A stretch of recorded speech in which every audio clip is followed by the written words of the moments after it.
And when King Arad the Canaanite, which dwelt in the south, heard tell that Israel came by the way of the spies, then he fought against Israel and took some of them prisoners. And Israel vowed a vow unto the Lord and said, If thou wilt indeed deliver this people into my hand, then I will utterly destroy their cities. And the Lord hearkened to the voice of Israel, and delivered up the Canaanites, and they utterly destroyed them and their cities. And he called the name of the place Hormah. And they journeyed from Mount Hor by the way of the Red Sea, to compass the land of Edom. And the soul of the people was much discouraged because of the way. And the people spake against God and against Moses, Wherefore have ye brought us up out of Egypt to die in the wilderness? For there is no bread, neither is there any water, and our soul loatheth this light bread. And the Lord sent fiery serpents among the people, and they bit the people, and much people of Israel died. Therefore the people came to Moses and said, We have sinned, for we have spoken against the Lord and against thee.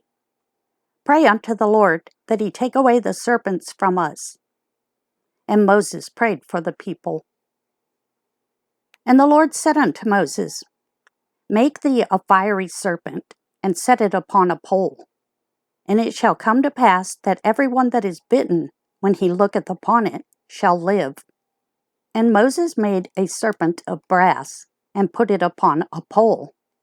And it came to pass that if a serpent had bitten any man, when he beheld the serpent of brass, he lived. And the children of Israel set forward and pitched in Oboth. And they journeyed from Oboth and pitched in Abarim, in the wilderness which is before Moab, toward the sunrising. From thence they removed and pitched in the valley of Zered. From thence they removed and pitched on the other side of Arnon, which is in the wilderness that cometh out of the coasts of the Amorites. For Arnon is the border of Moab, between Moab and the Amorites. Wherefore it is said in the book of wars of the Lord, what he did in the Red Sea and in the brooks of Arnon. And at the stream of the brooks that goeth down at the dwelling of Ar, and lieth upon the border of Moab. And from thence they went to Beer. That is the well whereof the Lord spake unto Moses. Gather the people together, and I will give them water. Then Israel sang this song, Spring up, O well, sing ye unto it.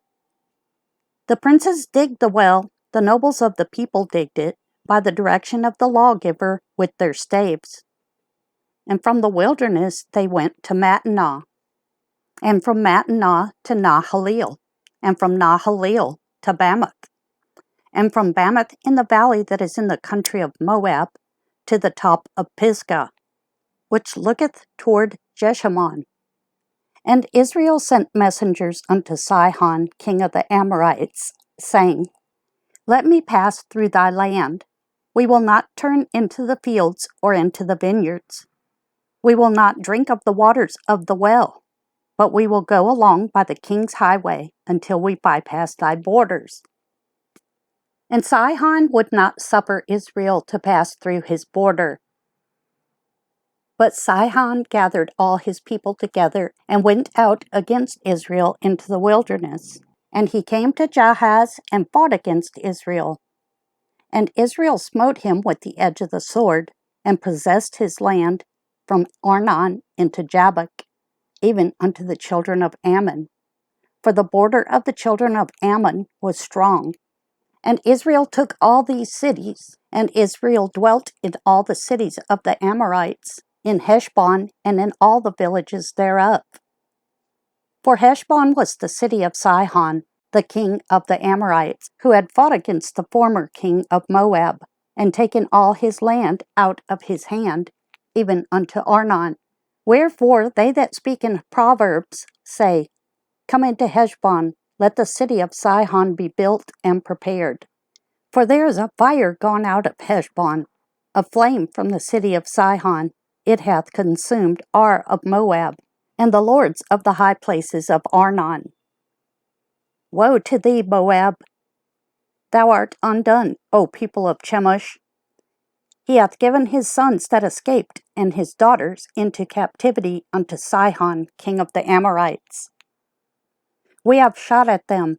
Heshbon is perished, even unto Dibon. And we have laid them waste, even unto Nophah, which reacheth unto Medeba. Thus Israel dwelt in the land of the Amorites. And Moses sent to spy out Jazer, and they took the villages thereof, and drove out the Amorites that were there. And they turned and went up by the way of Bashan, and Og, the king of Bashan, went out against them, he and all his people, to the battle at Edrei. And the Lord said unto Moses, Fear him not, for I have delivered him into thy hand, and all his people and his land. And thou shalt do to him as thou didst unto Sihon, king of the Amorites, which dwelt at Heshbon. So they smote him and his sons and all his people, until there was none left him alive, and they possessed his land.